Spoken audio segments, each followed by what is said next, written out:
Today my topic is on cochlear implants, surgical procedure where an electronic device is implanted into the deaf child, and this has revolutionized the way a hearing impaired child is treated in the country. So if you look at the incidence of pediatric hearing loss, say about 3,000 children born every year have some degree of hearing loss. And in about 3% of children, hearing loss develops after birth. And the combined state of Andhra Pradesh and Telangana and Tamil Nadu is the deaf capital of the country.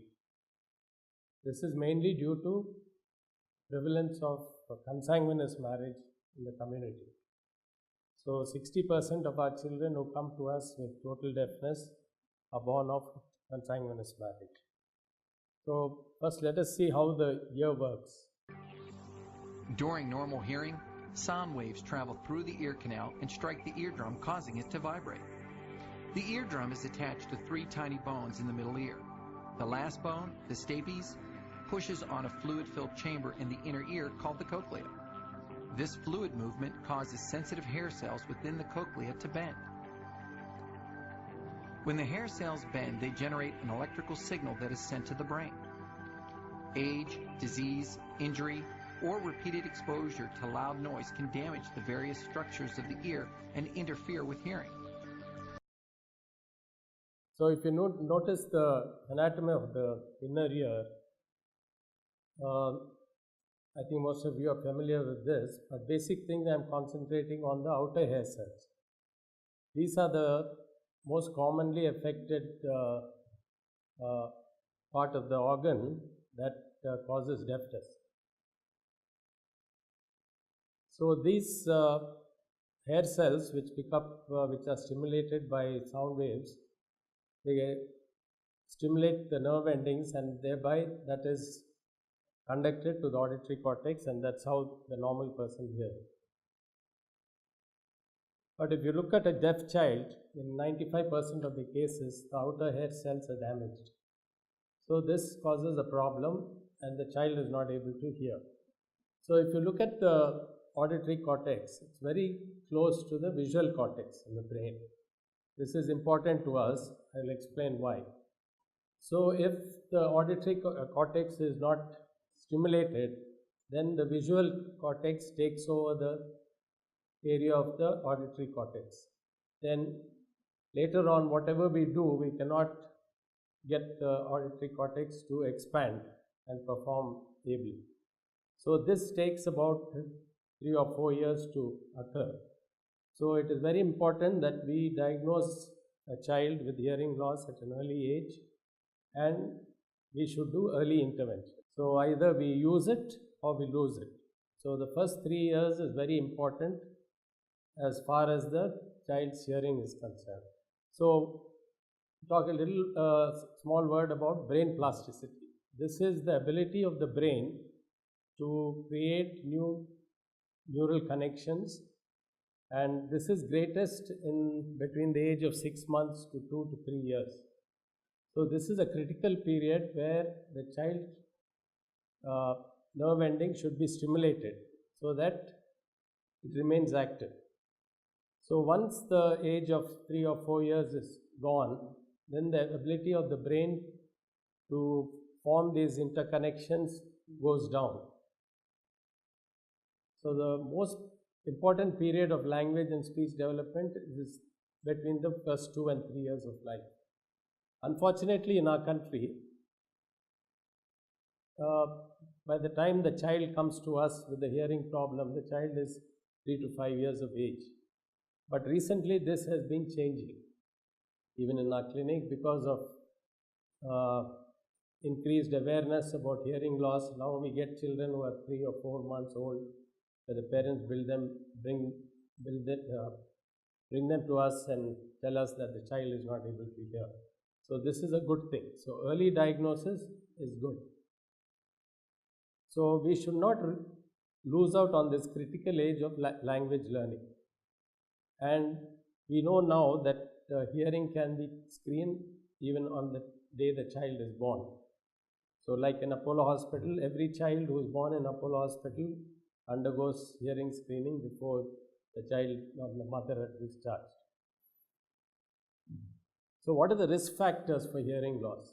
One is the family history. There are several families where they have a history where their parents or grandparents have history of hearing loss. And as I said, consanguinity is a very important problem. Marrying first cousins, marrying uncles is very common in Andhra and Telangana and even Tamil Nadu. Then any of these natal complications, prenatal, that is when the ear is totally formed by the time that in the first trimester. So during the first trimester, if there's any exposure to any infections or any drugs, it can affect hearing. And perinatal, during delivery. So many of the people have deliveries at home where it's conducted by non-medical people, and that can cause hypoxia, and the child can suffer some sort of brain damage where the hearing is affected.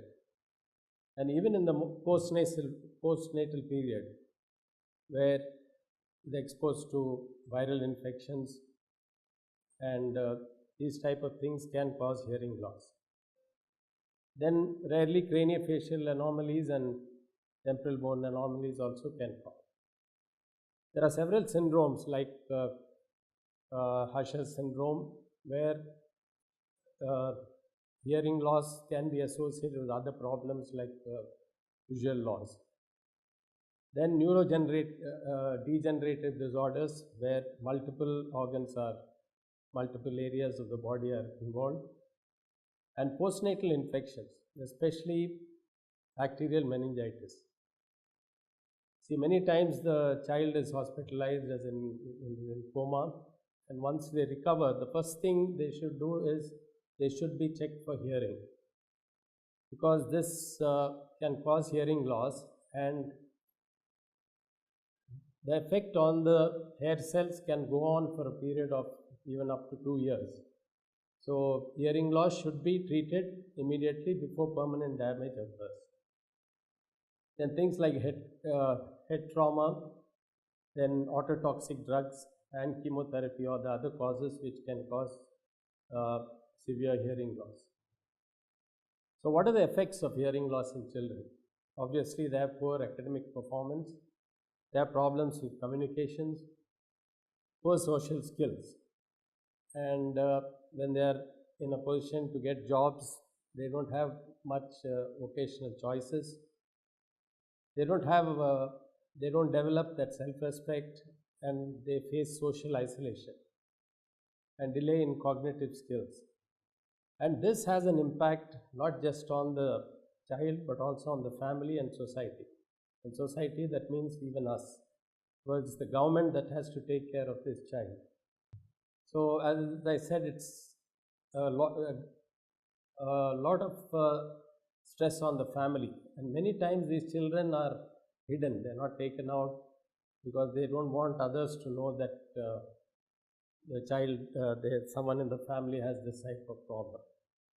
And economic and social burden on the family, where they have to buy hearing aids or get cochlear implants done. It's a big problem for them.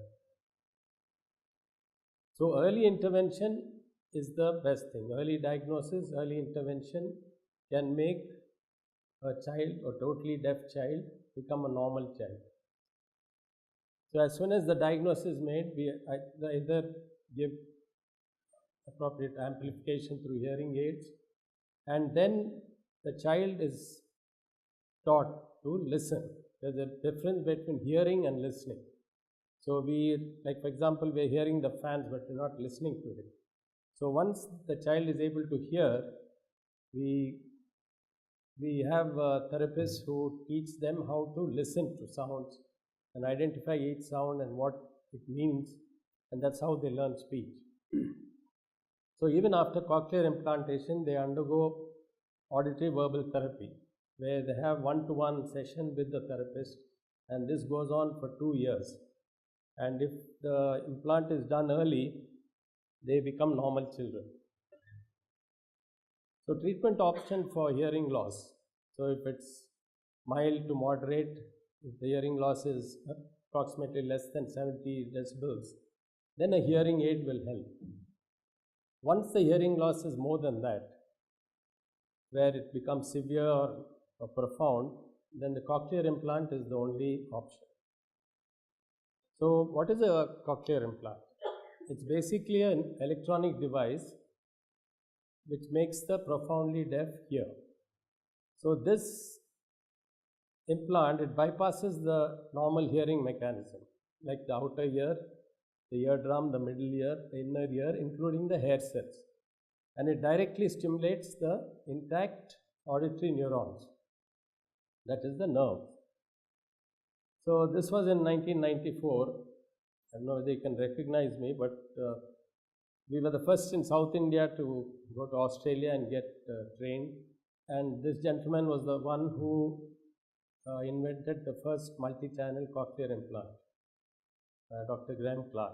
So if you look at the history, it was as early as in 1880s that Volta did some experiments and found that you could electrically stimulate a deaf ear and make the person hear. But it took a long time before, in 1978, when Professor Graham Clark, whose photo you saw, they had introduced the first multi-channel cochlear implant system. Now, after that, there's been a lot of development in the way the implants have been made. And if you notice on the right side, you will see a big computer. So the person, the first implantee, had to connect himself to that huge computer to enable him to hear. So it was only in 1990 that the FDA, where even India we follow FDA guidelines, where a child was approved to get a cochlear implant done. And in 2000, the first bilateral cochlear implant was done. And now the FDA approves that a cochlear implant can be done as early as 12 months. But there are several countries in Europe where the child is implanted even at the age of 4 or 5 months. What does the cochlear implant consist of? Basically, it has two parts. It's an external part where it's worn on the body or at the body level. It's called the speech processor. This thing has a microphone which collects the sounds, and there it's converted into radio waves. And through the skin, it's sent to the internal part where these radio waves, there's a radio receiver, that is the internal part. And the radio receiver receives the sounds, and there it's converted to electrical stimuli. So the amount of electrical stimuli we give can be controlled on a computer. And that's what our audiologist does. He'll be explaining more about it. In normal hearing, the hair cells of the inner ear transmit information to the hearing nerve, which sends it to the brain. In most cases of deafness, the hearing nerve still remains functional, but the hair cells have been lost or damaged. In a cochlear implant system, sound enters a microphone and travels to an external mini-computer called a sound processor. The sound is processed and converted into digital information. This digital information is sent over a transmitter antenna to the surgically implanted part of the system. The implant will turn the sound information into electrical signals that travel down to an electrode array inserted into the tiny inner ear, or cochlea. The electrodes directly stimulate the auditory nerve, sending sound information to the brain. Bypassing the damaged inner ear, the cochlear implant provides an entirely new mechanism for hearing. So what is the rationale for cochlear implantation? So every child who comes with a hearing loss, we give them a trial with conventional amplification, that is hearing aids. So we make sure that hearing aids are not working before we decide on a cochlear implant. And we should realize that tonotopic organizations of cochlea, or audiologists will be telling you more about that. And they should be viable spiral ganglion cells. So these cells are stimulated. So they should be viable to transmit these stimuli through the auditory nerve. And there should be a presence of auditory nerve. There are a small percentage of children who are born without nerves. So for them, a cochlear implant is not possible. And we should have a normal or near normal cochlea for us to put the electrodes inside, and availability of a suitable device, and suitable speech coding strategies, which the cochlear implant companies have. And the ability of the patient and mostly the family to utilize this auditory input and develop effective communication. So the prime candidate is a bilateral severe to profound child with bilateral severe to profound sensorineural hearing loss. And as I said, that there should be a functioning auditory nerve which transmits the stimuli to the brain. And the duration of deafness, especially in adults, if they get deaf for whatever reason, the duration of deafness should be as short as possible. And they should develop speech and language and communication skills. And infants and children should have a supportive family. See, doing an implant is easy, but the family support is very important, because in addition to the therapy we give in the hospital, they have to spend a lot of time working with the children and making them learn the language. And in adults especially, they have to have the desire to be in the hearing world. There are several deaf communities abroad in many countries where they discourage people. What they say is, God has made someone deaf, so why should we interfere with what God has done? So there are several communities where only deaf people live, and it's a silent world. And unfortunately, the children who are born to them, even if they can hear, they don't develop speech because they don't speak at all. And depending on the age and other criteria, you should give them realistic expectations. See, it's an expensive surgery, so we should tell the parents what they expect. Sometimes they think because they're spending so much money, it just works like magic. It's not that way. So the American Academy of Pediatrics, what they say is, this is the thing they follow. So infants are screened as soon as they're born, and they are even before they're discharged from the hospital. And it's a very simple test. So it's called autoacoustic emission. It takes about 5 to 10 minutes, and it has a reliability of about 85%. So in case the child fails that, the test is repeated at the age of 1 month. And if he fails that also, then we go in for further tests to see whether the child is having a problem and how much problem is there and where. And early intervention. So by the time the child is 3 to 6 months, he should be having some sort of a hearing aid to keep whatever. Most of these children don't have total deafness. They have some part of hearing left. So that should be stimulated before we think of an implant. So early identification and referral is important, as I told you. And if you look at the CAP results, that is the auditory perception, how a child hears. So if an implant is done at the age of 12 months, then they almost reach a normal level.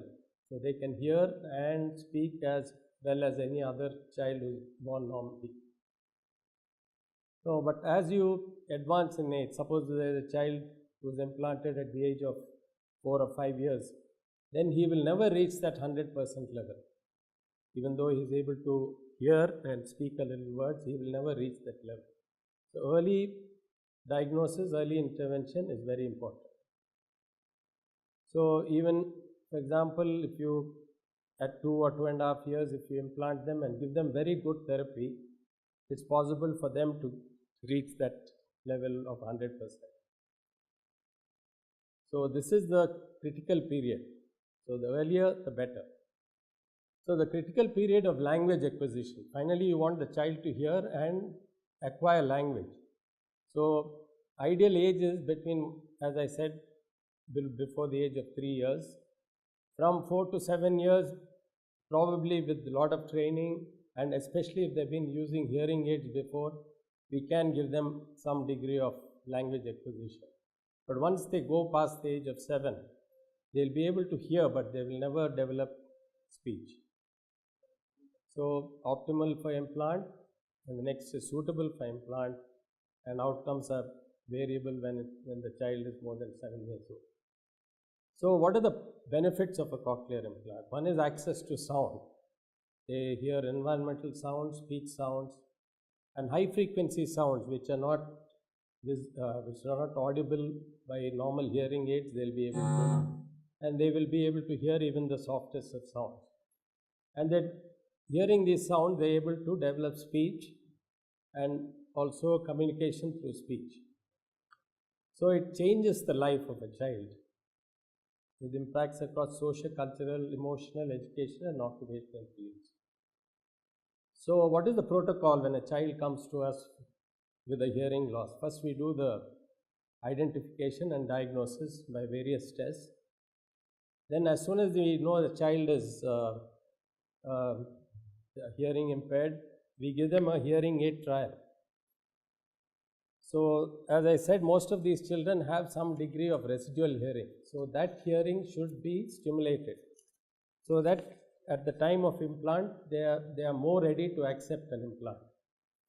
Then we do the candidacy evaluation, the medical, of course, because sometimes many of these children have other congenital problems, and we have to make sure that they can withstand the surgery. And the team meeting and counseling. This is not a one-man job. We have a big team of people, including surgeons, audiologists, therapists, health workers, and psychologists, pediatricians. All of us get together and we can collectively treat these patients. So once the surgery is done, we wait for about 3 weeks, and then afterwards we give the initial stimulation. That's called the switch on.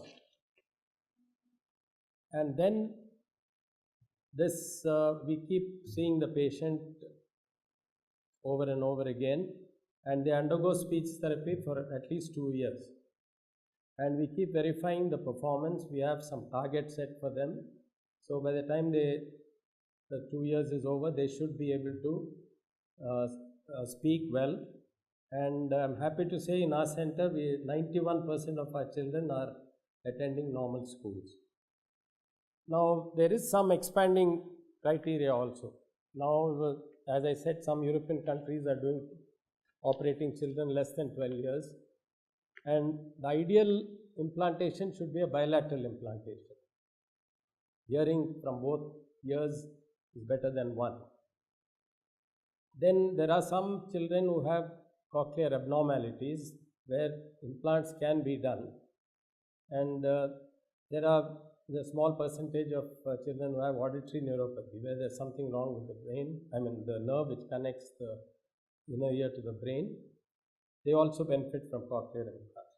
And recently, for unilateral sensorineural hearing loss, where the child or the patient is hearing normally through one ear and is totally deaf in the other ear, we can still do an implant. And the brain has the capacity to adjust to this normal hearing and the hearing through an implant, and they will have binaural hearing. And especially unilateral sensorineural hearing loss, where they have troublesome tinnitus, implant will not only improve their hearing but also get rid of the tinnitus. So most important is counseling and informed consent.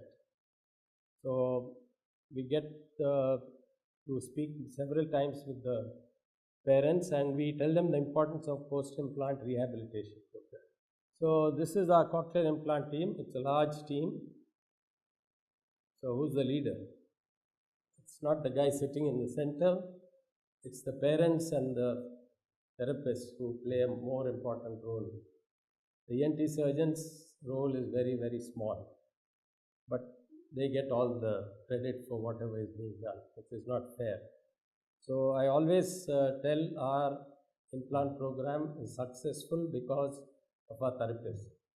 So at the end of the program, I made a special video which tells about a tribute to these so-called unsung heroes. Now, audiological management, I request Dr. Srinivas to come and take over. My role starts with audiological assessment when the child referred from ENT department. When the child comes, we do Putin audiometry. If the child is not cooperative, we do pre-filled audiometry and play audiometry and behavioral observation audiometry also we do, and we try to get information whether it is mild or moderately severe or profound hearing loss, then impedance audiometry and brainstem evoked response audiometry and autoacoustic emissions, and if necessary we do ASSR test also. So with that we can come to the conclusion with the type and the degree of hearing loss will come to know, because the selection for cochlear implant is it should be bilateral severe to profound sensory neural hearing loss. So if the child falls severe to profound sensory neural hearing loss in both the ears, then we refer back to ENT surgeon and they plan everything for implant. So after that my role starts for intraoperative monitoring. When during the surgery, whether the implant is in the cochlea or not, and is the success, we can tell to the parents if we get neural responses, in the sense if we stimulate spiral ganglia nerve fibers, if we get the response in form of electrically elicited compound action potentials, we can say that the sound is reaching to auditory cortex properly, so that we can give reassurance to the parents that the child is going to patient is going to develop good speech and language. And those baseline will help us to create P and C levels during the switch on. And the intraoperative testing also it helps check whether the electrode array is proper or not, whether we are able to stimulate all the electrodes or not, we can get some information, and whether the internal implant is properly functioning or not, because the cochlea, if we take, it has got 22 intercochlear electrodes and 2 extracochlear electrodes. If we do impedance telemetry, we will come to know whether the 2 electrode array is functioning or not, and extracochlear electrode, in the sense the ball electrode and plate electrode is working or not, also we will come to know, so that the complete implant function we can try to elicit during intraoperative testing. So there are different softwares are available for different companies, and Vinaya does only 3 companies. Those 3 companies are FDA approved companies. One is the Medal, and second one is Advanced Bionics, third one is the Cochlear Nucleus from Australia. So these 3 are Food and Drug Administration of United States, it is approved. So we are doing that. So if you see during the intraoperative monitoring, and because the value should be 0.7 kilo ohms to it should be around 30 kilo ohms as the normal. If the electrode is not functioning, or if the electrode is outside of the cochlea, so what will happen? We get open circuit. So that means that electrode is not functioning, in the sense that what will be the reason we can suspect. The open circuit means sometimes if the air bubble is on the electrode, or if it is outside of the cochlea also we get open circuit, and if we get short circuits, then there is a problem with the electrode, or the leads, the wires are not connected, or even the 2 electrodes are meeting each other, touching each other, so that we get the short circuits. But open circuits can be rectified, but short circuits are the permanent loss of that particular electrode. That also we will come to know during intraoperative telemetry. So, this is E cap, there is electrically compound action potential we get. Okay, as you know, okay, this is the electrode array in the cochlea, and these are all the spiral ganglion nerve fibers. So, we stimulate with one electrode and we take the response from the adjacent electrode, because we can give good number of current to that particular electrode, and we can take the response of indifferent electrode. So, we may not see the facial twitches, or if we can give more good number of current levels. If it is working properly, means we get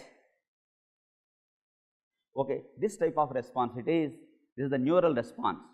That means we are able to give stimulus and we are getting the compound action potential, means the patient probably he is going to get good benefit with cochlear implants.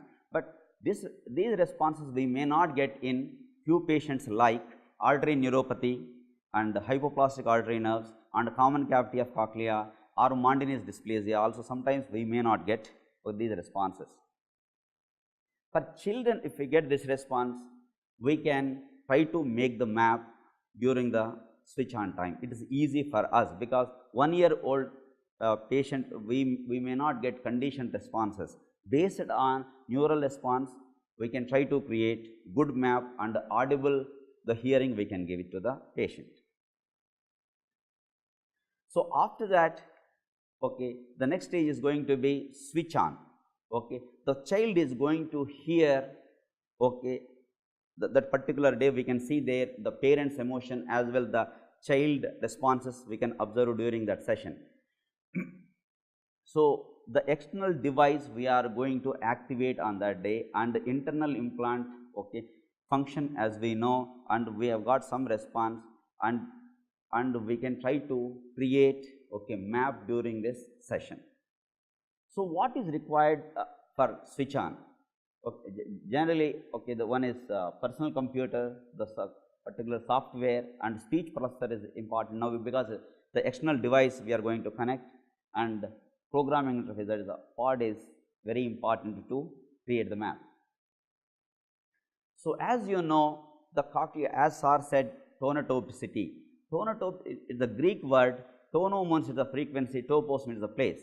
And in the basilar membrane, as you know, each and every place is responsible for particular frequency, because the basal is responsible for high frequency, the apical is responsible for low frequency. So, as we know, the 20 to 20,000 hertz is the human hearing range.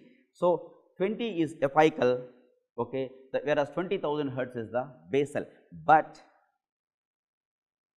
our speech range consists with 250 hertz to 8,000 hertz. Even the best hearing aid will not give much amplification after 2000 hertz. So, cochlear, in case of bilateral severe to profound hearing loss patient, cochlear implant is only the option to stimulate high frequencies, 4000 and 8000. There is so much information of speech, so that cannot be elicited with hearing aids. So, cochlear implant is only the better option. So, we can stimulate those particular area with implant. So, what are the steps are there in switch on? First, we take the patient details, patient name and phone number and the parents name and everything, and we review the impedance telemetry. The same results we are getting are the high or low we will see, and intraoperative measurements also we try to measure with low to high, because during surgery, because patient is anesthetized, so we can give high levels of current, but here the patient is awake and patient is active, so we have to start with very low levels, and if we get intraoperative neural responses, it is going to help us to create the map. And based on this map, if we get NRT at 210 level and we try to compare the response of behavioral observation response, then we can try to create under T and C levels. So, those T and C levels we write into the speech processor, and we can finalize the map and we give it to the patient. As I said, this is the cochlea,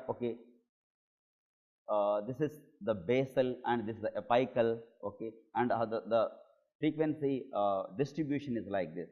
So, 20,000 and here is the 20 hertz. So, this tonotopicity, it is maintained by the electrode array also.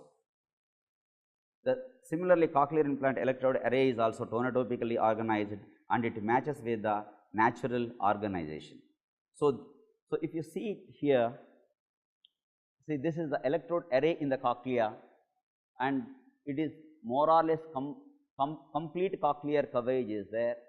So, if cochlear complete coverage is there, the major advantage is they can appreciate better music perception and they can perform well with ovals. Even ovals also predominantly it is in the low frequency or mid frequency. So, if complete cochlear coverage is there, so they can appreciate better in these two aspects. But cochlear nucleus as well advanced bionics people, what they say is predominantly around 90 to 95% of the spiral ganglion nerve fibers are there in the basal area, not in the apical area. So, 17 millimeters or 16 millimeters are more than enough to elicit good responses, because why to damage the cochlear tissues. So, the thing is, if it is complete cochlear coverage is the ongoing process, and even a cochlear nucleus also now it has come with a 25 millimeters. So, it is a proven thing that if the complete cochlear coverage is always helpful for perception of good speech. So, at the cochlear implant surgery, the patients are called for process of called mapping. Okay, this process, electrical stimulation we give and how much to give we decide. Okay, if the child is 1 year old and the T and C levels creating is not that easy, because it should not be too high or it should not be too less. It should be audible and they should appreciate good speech also. So, we can try to give less current levels so that they can hear, and when they go for speech auditory verbal therapy, they can try to understand in first stage. So, if we give stimulation and it stimulates the whole auditory nerve and they hear as a sound. So, the mapping is a continuous process actually, because it is an ongoing process, and first time they hear a bit less, but after few days some sort of tissue forms around the electrode array. So, they require more current levels to hear optimally. So, it is a layman term, it is a customization of the device. So, each patient is able to hear to the best of their ability. Maps are always frequently adjusted because of tissue formation and change of speech coding strategies and others. Each and every map what we create is individual to the particular person. That map cannot be used for anyone, because the tissue and survival of spiral ganglion nerve fibers and their hearing based on that map is created.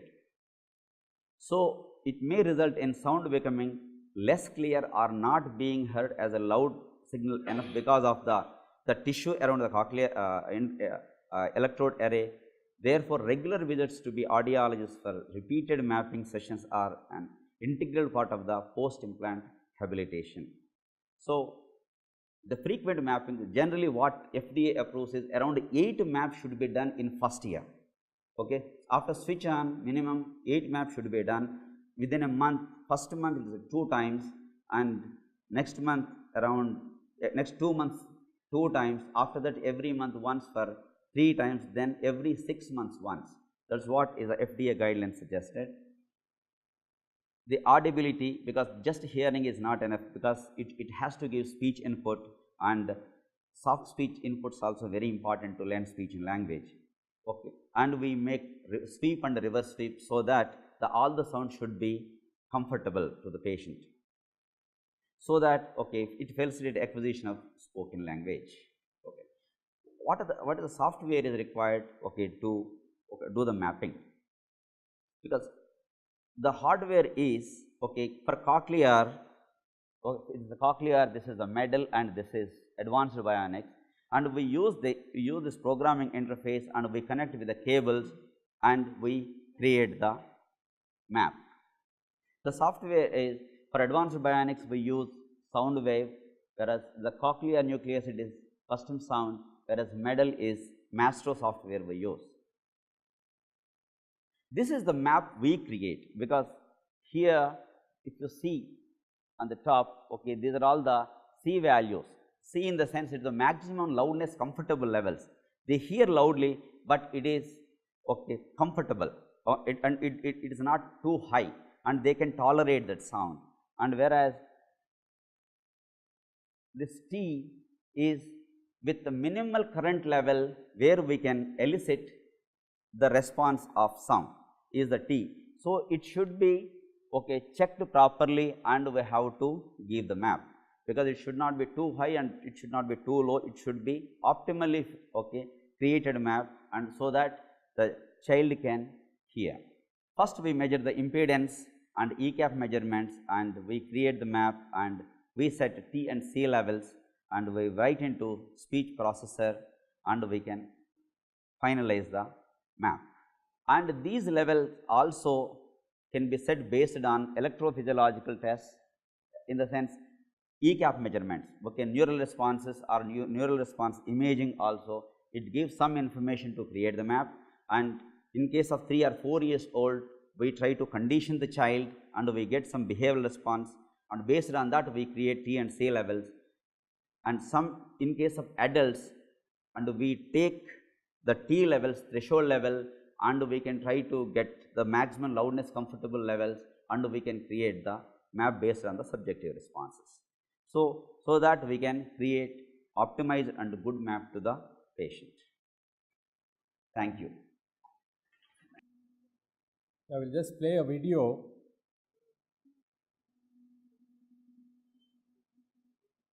This is how a child reacts when he first hears the sound.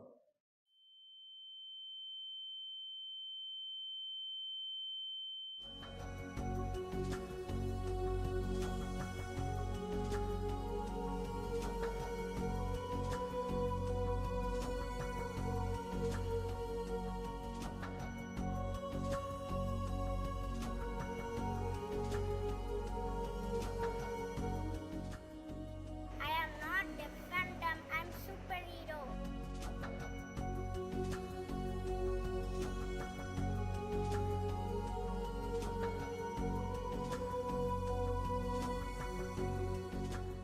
So, as I said, parental commitment is most important, and they have to work hard to make sure that the children become normal citizens. Now, what are the costs of the implant? Now, the basic model costs about 7 lakhs. It's a huge amount of money, and the advanced, the latest implant would be about 15.5 lakhs, which is a huge sum for even for a middle class or a higher middle class people. And in developed countries, the cost is more. Actually, most of these companies, they give us at subsidized rates. That's why even then it's 7 to 15 lakhs. So what are the funding sources? So initially we had difficulty because patients could not afford. So we started a organization called SAHI, Society to Aid the Hearing Impaired. So we started collecting funds so that we could help these children in a small way.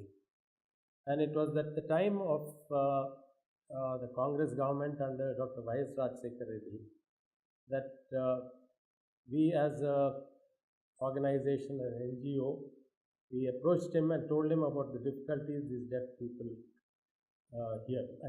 face. So in the combined state, every year 2,500 children are born totally deaf. That means every year 2,500 children need cochlear implant surgeries. And this, you can imagine how many can really afford that. And it was at that time he was starting the Rajiv Arogyasri scheme, and he included that in that scheme. So it was the government was giving 6.5 lakhs. First time in the country such a thing has happened. And there was a lot of opposition from the IAS officers telling him Why do you want to spend so much money on one child when the same amount could be utilized for several children with different other problems? But he, being a doctor, and he could understand the enormity of the problem, so he continued with that. Now the same program is being copied by other states, giving different names. So that particular incident changed how a deaf child is treated in our country. So there are some children who don't fall into this category because they're very strict. They have strict guidelines. Any small cochlear deformity or the child's IQ is a little less, then they don't fall into this government schemes. That's where SAHI has come in. It was an NGO started 14 years back by me and an industrialist friend. And we just started in a small way, and now it's grown to become a very important NGO as far as hearing impaired children are concerned. So our main objective was to spread awareness. We did this through electronic and print media, and now that's why now we are getting children even at the age of 3 or 4 months they're brought by their parents saying the child cannot hear. This is all due to the spread of awareness. And we conduct regular camps in rural areas where children don't have access to modern medical care. And all the surgeries, including cochlear implants and even capsuloplasties or mastoid surgeries, are done in Apollo Hospital. And children who need hearing aids, we give the hearing aids there itself. We give digital hearing aids. And our main thing is, even if we treat less people, they should get the best treatment. So just because they're being treated free, they should not get substandard treatment. So all these children who need middle ear surgery, they're brought to Apollo hospitals and they undergo the treatment here. So in addition to this awareness programs, we already started the first to start neonatal screening in the state. And we started a cochlear implanting club where the parents of these implantees could come and discuss their problems so that the performance will be better. And every child who gets a hearing aid, we always give them a sapling so that they can grow it into a tree. And we do a lot of research and development. So the projects we have started is Gift a Year. This was the thing which changed, where a corporate or a rich person could gift a year, that is, pay part of the sum for a cochlear implant to a child and sort of adopt the child so that the child can get an implant. Now we started this debt-free Telangana. We've actually we finished one area, and we found that most of the parents they don't mind spending money for their sons, but when it comes to their daughters, they don't like to spend. This it was quite shocking to us. So we started a hearing impaired girl child initiative. Actually, the Sunrisers cricket team is our brand ambassadors, and we also had foster parents. I think some of the medical students also had been foster parents, and we started a youth wing. So we want to spread awareness among the youth about this problem, so that once they get into the mainstream of life, they also do some service to these people. So this was the Hearing Impaired Girl Child Initiative. This was started about 2 years back, and to date we have implanted more than 80 girl children, everything free of cost. And so in our camps, we have nearly done 150 camps. We have screened more than 18,000 children, done more than 1,000 micro-ear surgeries, and about 1,200 hearing aids have been given. More importantly, about 370 children have been partly or totally funded by our organization. And this is the total amount of services given by SAHI. So it's coming to more than, I think it's about 8 crores. It's more than $1 million that we have. And all this has been raised through donations. So latest trends are going in for bilateral cochlear implantation and bimodal fitting, where there is residual hearing in one ear, you can use a hearing aid and a cochlear implant in the other ear. Or sometimes we find patients who have good hearing at the lower frequencies, but they lost hearing at the higher frequencies. So we use electroacoustic stimulation. There are a cochlear implant and a hearing aid.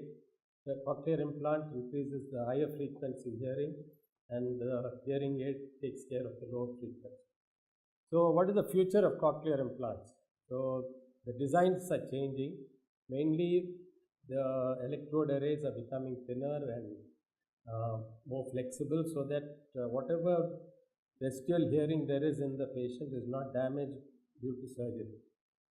And totally invisible implanted devices are on the thing, and stem cell therapy, still they are able to grow the hair cells, but they are not able to make the hair cells connect to the neurons. So probably a time will come when stem cell therapy will take a big part.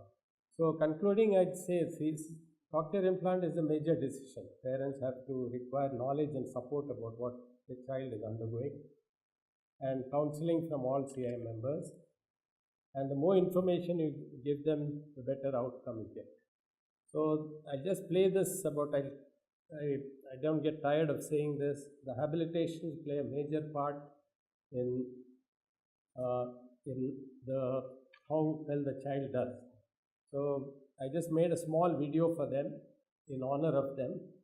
I hope you'll just like it. This video is dedicated to a silent group of individuals who, through their grit, passionate determination, care, and relentless hard work, have translocated thousands of hearing impaired children into a vibrant world of oral communication. This is a child's humble tribute to these unsung heroes, the habilitationists.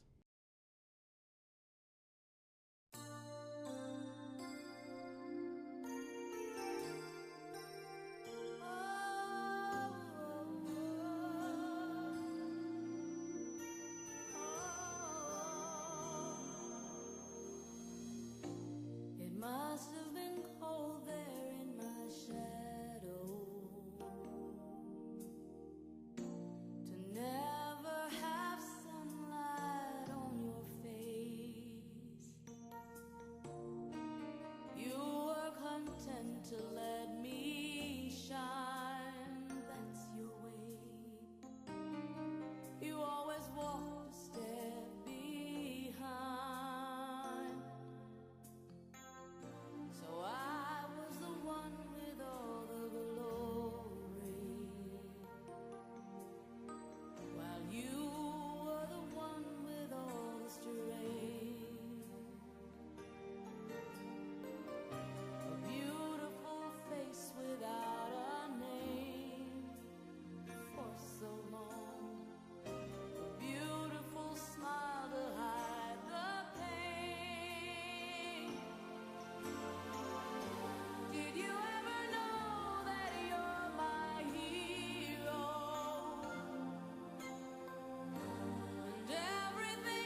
So I'll be just closing now. I just want to leave you with this message. See, with the latest development, with research and everything, we know that anyone who has a hearing problem can hear. So all can hear. So that is the message I want to send. And all should hear. Why not? We're all born into this world, and I think it's our right that everyone has that right to hear. And probably when all of us working, I just want to send this message. See, we're all a privileged people. See, we are doing medicine or whatever we're sitting in this place. There are thousands of people who would be ready to occupy our chairs. So we are privileged people, and it's not put here because we are great. It is the Almighty who has put us in this place. And I think it's our duty that we give little back to society in whatever way we can. So that way I think we'll be doing justice. So whenever I do a cochlear implant, I always feel that God is helping these children through me. So probably one day all will hear. Thank you very much.